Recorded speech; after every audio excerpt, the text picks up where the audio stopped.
There we go. So, welcome. This is the usual two, I'll say. Well, tonight's going to be a review of the recent Wizard of Oz. What's it called? Oz the Great and Powerful. We both saw it. He saw it more recently than I did. I think we could both say that we were both looking forward to this movie. Somewhat. I was, because I'm a huge Sam Raimi fan. I was a bit skeptical as I was going into it. Now, I will say that had a really good trailer. I thought the trailer was. I liked all the promotional stuff was good. Why don't you go first? I wasn't completely sold on the promotional material. On first glance, just surface level, honestly, it just looked like Alice in Wonderland with green, pretty much. Instead of red, it looked like green all over. It looks like they gave it just like a green skin job to it. Replace Helena Bonham Carter with Rachel Weisz and Mila Kunis, and there you go. And replace Anne Hathaway with Michelle Williams' character. I mean, they're both white. Come on, it's right there in it. But luckily the movie ended up surprising me for the most part. I ended up liking it quite a fair bit, even with a couple reservations in some parts. I will say that this is probably the first good movie I've seen this year. I mean, this year has sucked so bad. I mean, I saw movie 43, A Haunted House, Die Hard 5, Beautiful Creatures, just so much crap I've sat through. Well, this is the start of the good movie season now, after the first couple months. And I had some issues, but I thought all in all, it's a good prequel, which are hard to come by now. Yeah, exactly. And I think the credit goes to Sam Raimi. I think you can tell he's a big Wizard of Oz fan. And he, obviously, because MGM still owns a shitload of the ruby slippers. Like, I shit you not, they say they own the wart on the Wicked Witch of the West. They do, yeah. They own like the wart, the ruby slippers. It's like they own like the weirdest things, because it's like the books themselves are public domains, the original Oz books, but it's like everything that they created, everything little specific little detail that they created, they copyrighted. And what should we talk about first? What did you think of the story? I thought the story was pretty good. I mean, for a prequel story, I like that it was clearly, a prequel, and it clearly sets up stuff that's in the new one, but it's not a prequel where it's like in the final reel they're like linking all the pieces together and you're like, oh, okay, that's how it fits together, that's how it fits together. It felt like its own entity, and it didn't feel like it was like completely, it didn't feel like it relied on the original too much for its own story. And it used the references well within its own story. I think the best part of the movie is all the black and white stuff. I thought that was handled really well. But I was a little nervous because I was worried that they were going to... My biggest problem going into this was I was worried they were going to try and crowbar so much fan service, like George Lucas in the Star Wars movies. Well, Bomb Bros circus already from the start. I caught that. There's little things in the beginning. But I think the story they ended up going with, it makes sense. It's nothing that you'd be like, that makes no sense whatsoever. I also think probably the best thing this movie has going for it are the visuals, which I think the visuals are second to none. It wasn't like Alice in Wonderland where everything was, surreal and... It felt... There's definitely tons of CG everywhere, of course, but it felt there was like a little bit more reliance on practical sets where it need be. It didn't feel like live action actors just plopped in a totally digital world, pretty much. It felt like there was at least like sets and props around where the actors were, and then the backgrounds and everything was CG added, or of course, in case of the side characters, added in completely CG. Speaking of which, I think the biggest selling point of the original Wizard of Oz is the characters themselves, and I think they do a good job of with the new characters. They're certainly better than the ones in Return to Oz. But I think that the two sidekicks in this one, Finley and the China girl, are the best things about the movie. I wouldn't say they're my favorite parts, but I think that I gotta say Zach Braff surprised me. I was worried it was gonna be like Eddie Murphy and Shrek, where it's he just keeps talking. And you're like, all right, stop. But he was really good. I thought the opening they set it up really well. Granted, it's a little weird to see a monkey in a bellhop's uniform. Yeah. They don't address that, but okay. Now, be honest. Were you starting to get teary during the China girl's introduction? I'd say both of them, because there's the black and white part, and then there's the actual Oz part. I thought both of those were. Yeah. I was fighting back tears. I'm not gonna lie. It's like the moment when you realize, like, oh wait, it's just like the girl in the beginning. Oh my god, this. It was like. I think another good thing I could say, this movie has heart. It's not like it's not trying to go from A to B. There's themes. There's stuff. As far as the China girl goes, I was very impressed at the CG handling of it. It looked real. Just with the emotions they could put on it, the movements. But the other big selling point of The Wizard of Oz was the witches. The witches. This one we get 3. You got your Mila Kunis, your Rachel Weisz, and your Michelle Williams. Which one should we start with? The best one, Rachel Weisz. I gotta say, she stole the movie. She was my favorite part of the movie. Mm-hmm. She was the one out of the 3 that I bought the witch the most of it. Yeah. In all honesty, she is the most witchy of. In all honesty, I wish they cast her. I'm pretty sure we can. It's not really a surprise. All right. Well, I'm gonna say this will be a spoiler-filled review because I don't think you can talk about this movie completely without talking about stuff that happens in it. So if you don't wanna listen, that's fine. Tune out. Go see the movie and then come back. 3, 2, 1. All right. It's common knowledge that Mila Kunis becomes the Wicked Witch of the West. Yeah. I mean, reviews have basically spoiled it. I knew going in. I knew even after even though it was with the trailers or just thinking about it, I was like, there was just something that made me feel like that was what was going to happen.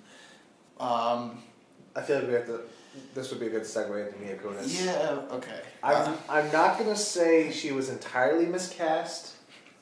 I think the big issue is the first half. I thought she was flat. I didn't think her and Franco had much chemistry. She came off as just Glenda the Good Witch, basically. That happy smiles.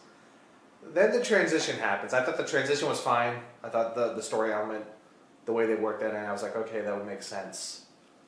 But the moment that she starts talking as the Wicked Witch, it wasn't. Yeah. I liked it. I wasn't people are bad. I think they're trying to compare it to something like the original. I like how it was something a little bit different, but I have to say it wasn't threatening enough. She's not really menacing. No disrespect to Mila Kunis, but when I hear her high pitched voice, it's just not really all that threatening. Really, when that comes out, even when she tries doing witches cackles and all that. I thought that was fine. I thought the laugh was fine. Mm-hmm. That's probably the best thing about the witch itself. Mm-hmm. I gotta say, the makeup didn't impress me that much. The green is fine, just the eyebrows. The eyebrows. They try to do the weird thin eyebrow look that a lot of women like to do these days. I'm not sure why they did that. I thought costume-wise, all the witches look fine. Basically, all the costumes in the movie, they really captured that Oz thing. But I gotta say, it does come out of left field at the end with for what? How Rachel Weisz, they destroyed the thing on her, that necklace. I was like, wish they made that a little bit clearer. Yeah. Because all of a sudden I was like, okay. Well, because Sam Raimi just wanted to get his Evil Dead love on. Well, they kind of hinted at it, each witch has. Well, I'm not really sure what Mila Kunis is, but each witch has their own power item. Michelle Williams Glinda has the wand, and then Rachel Weisz has the necklace. I guess you could say the broomstick. The broom. I did like how that. I like that touch. Yeah, it was like, I was like, all right, how the hell are they gonna explain the broomstick? It was like, you want me with a broom? Okay, I'll take a broom, and then of course the ending just goes witch crazy. I thought the third act was the strongest part from a story standpoint. I did too.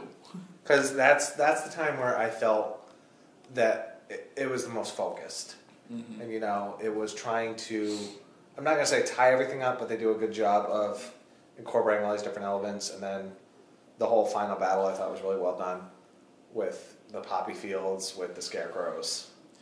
I wasn't all actually that into the first third for a while, mostly actually because of James Franco, because I think he's good. He's good for the last half of the movie, but I think the first half he overplays the smarminess too much, and he's too much of a sham, really, and it's really hard for you to believe that people would buy into it, really. And he seems a little like he makes it like kind of so unlikable that it's hard to grab onto him at first, care at first, but then as it goes on, he gets better. I was that same way, but I liked the approach that they took. My big issue was that I was like, he's good, but I can see someone else doing better. Because originally they wanted Robert Downey Jr. I was like, that's perfect. Johnny Depp was the second choice, not so much. But then it really would have been Alice in Wonderland. Yeah. I mean, if he wanted to pick someone from the Spider-Man series, I feel like that was the only reason he was cast. Now, can you imagine if this was made in the early 90s with Sam Raimi? With Bruce Campbell. With Bruce Campbell. No, that's what I thought. I was like, and Bruce Campbell has a cameo in the movie. I was like, I could see Bruce Campbell playing this part. Not only does he have a cameo in the movie, but Sam Raimi has another character beating the shit out of him, Evil Dead style. And it was like, after like the fifth hit to the head, I was like, wow, Sam Raimi really likes to beat the crap out of Campbell in the movies. I think overall it's a pretty decent movie. It's pretty enjoyable, and what do you think of the references? Well, I think the regardless of the other parts of the story, I think in terms of referencing the original in a prequel sense, I think this is one of the better ones because they're obvious, but they're not It's not George Lucas going, you want Chewbacca? Okay. Yeah. Well, yeah, they're not just there because people would recognize it. They're actually except maybe one or two. They're all worked in there. The only one that really is just hello is the Scarecrow, where it's they knit a Scarecrow's thing, and the wizard holds it up right in front of the camera too. It's okay, yeah, you look at it. Okay, done now. And then the Munchkins were a good touch. Well, you get Munchkins, you get the flying monkeys, which were awesome in this movie. The poppy field. You get the poppy fields, you get the soldiers, get the Emerald City, so you get basically all the other elements minus, stuff that MGM ain't giving up. They ain't showing the ruby slippers. No, they ain't showing no ruby slippers. Well, see, what they could have done is if MGM, and the ruby slippers wouldn't have been a thing they just showed up in. They would just have Rachel Weisz's character wearing them throughout the movie, pretty much, and that's it. That's all they would have been, really. I can't think of much really. What would you rate it? I would say it's a low 3 because of the issues I had with the two of the actors, but I think everything else works great enough to keep it at a 3. I'm at a 3 as well, but I'm not a low 3, if that's even possible. I think this is a perfect family movie. I think this is something that appeals to everybody, and I do have some issues with it. Mostly the same as him, but I think all in all it's a good movie. I did think it was really clever that the final battle wasn't really a battle. It was all through trickery and illusion to get through it. I thought it was more creative than let's just throw two armies at each other the whole time. Yeah, even the flying monkeys, Alice in Wonderland. Oh, and there was no dance. There's no. There was no dancing at the end. Yeah, yeah.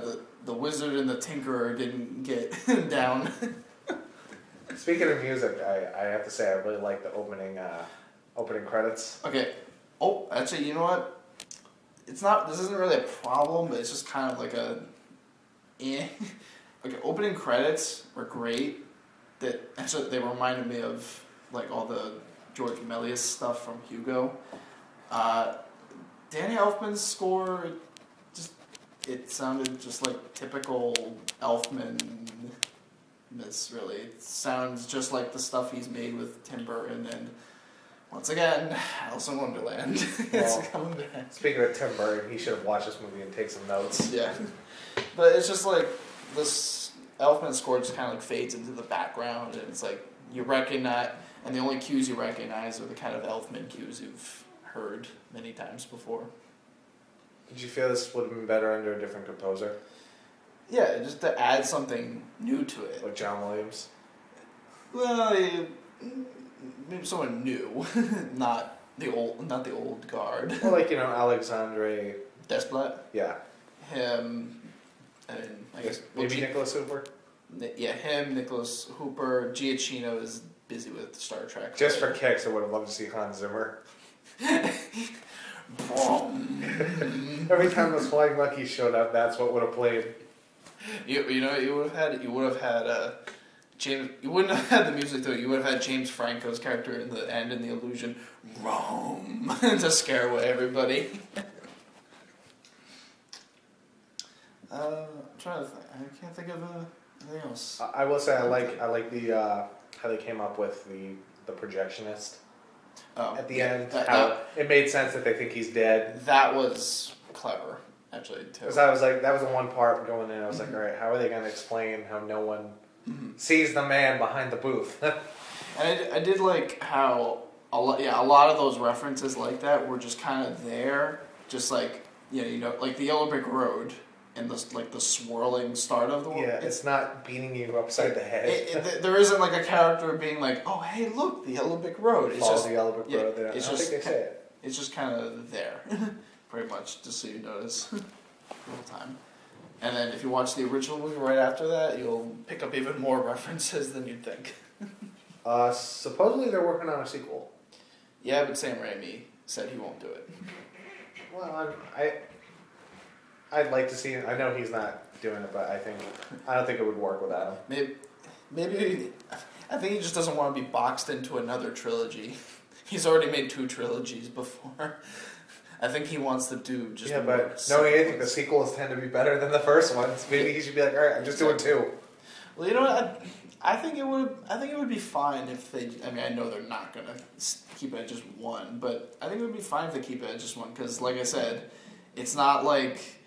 Because if they make another one, like, there's 2 more movies worth of material to fit between this one and the original story? Yeah. And... I mean, you got a crap load of source material. Well, the thing is, also... Okay, I haven't read most of the books, but I know the first book is what the basis for the 39 movie is, so... Pretty much, yeah. Most of the stuff in this movie is, like filler detail, like spread throughout the rest of the books. If not, they're not their own like books or stories. It's like all like stuff cobbled together from previous bits. So I'm not sure what else you're gonna cobble together for 2 more movies of. Or even just 1. I don't see where they can go from here. Well, even if they do just 1 or 2, inevitably in the second or third movie, there's gonna be points where it's like, okay, we gotta click this together with the 39. Unless the third one ends with the house falling on Rachel Weisz. And then it cuts to black. You know what? That actually would be neat. Or, you know what they should have done? Hell, if they had the, if they did a post-credit stinger for this one, they could have said, like, 50 years later, because the wizard's much older in the 39 movie. They should have said, like, 50 years later, and Rachel Weisz's characters walk around, and all of a sudden, poof. That's what they could have done. That would have been a good lead-in. Or if that was the ending of the movie. Yeah. Well, see, that would have been a little too much. That would have been, what that would have been like. Is it confirmed that she's the Wicked Witch of the East? Well, what other witches? Because there's 1 more witch. There's only 3. I'm talking about the books. There's 4. Because you have north, south, east, west. Speaking of which, okay, they say Glinda's in the south in this one, but isn't... Yeah, she's the north. Yeah, in the original movie, maybe she swaps territories with the other witch.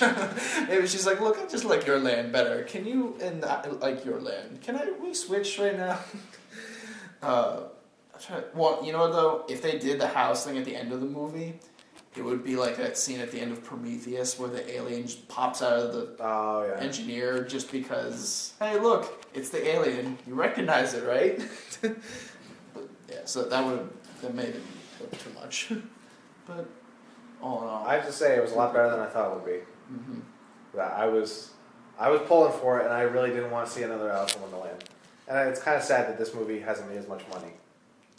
Well, it hasn't made yet. It's only been out for 2 weeks. It's still on track to do really good. It's just because Alice in Wonderland was the highest grossing movie of that year. It made made over $1 billion. Well, you know why? I'm sure because Tim Burton and Johnny Depp. Well, yeah, Tim Burton is a bigger mainstream name than Sam Raimi, and Johnny Depp is a bigger mainstream name than James Franco. But I think if this was Robert Downey Jr. Oh, yeah, it would have pulled it in like nothing. Or Chris Evans. Well, the movie's already made over $200 million. It's already making it. Christian Bale. I mean, hell, I didn't even know Alice in Wonderland was on track to make $1 billion until it hit that point. I was like, really? Yeah. It was like it came out of nowhere. So maybe this will be the same thing, pretty much. And well, I'm glad the movie's a success because. Not only has most of the movies in the beginning of this year been bad, but they've all been bombed. Yeah, Die Hard bombed. Well, Die Hard only bombed in the sense that it's the least grossing of the series. But Jack the Giant Killer bombed. Movie 43 bombed. Rightfully so.